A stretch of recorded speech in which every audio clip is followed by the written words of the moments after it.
जमीन बाटे काला ना यूज हो, छपी अखबार में राजा जी नया न्यूज हो।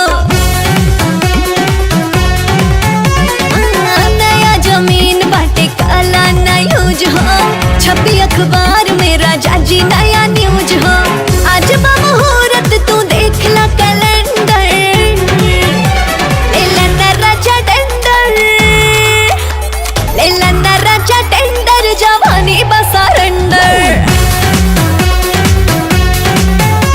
ले ला राजा टेंडर, जवानी बस सरेंडर, ले ला राजा टेंडर, जवानी बस सरेंडर।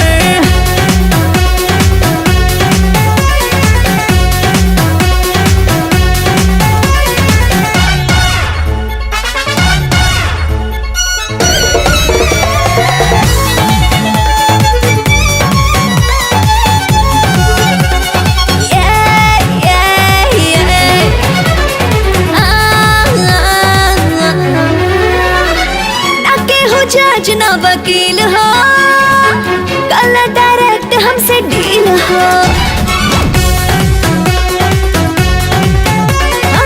ना केहू जज ना वकील हो, कल डायरेक्ट हमसे डील हो।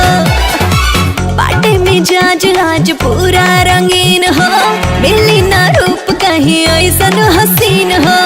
आगे आगे उठे राजा लाभ के बवंडर,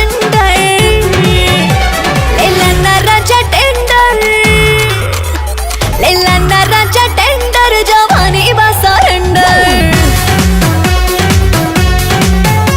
ले ला राजा टेंडर, जवानी बस सरेंडर, ले ला राजा टेंडर, जवानी बस सरेंडर।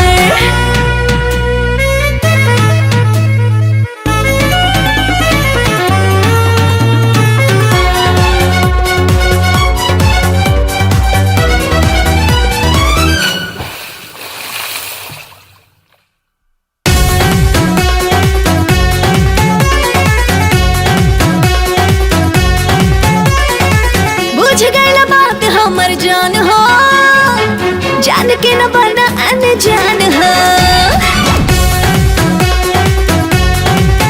हाँ, बुझ गई बात हमर जान हो, जान के न बना अनजान हो।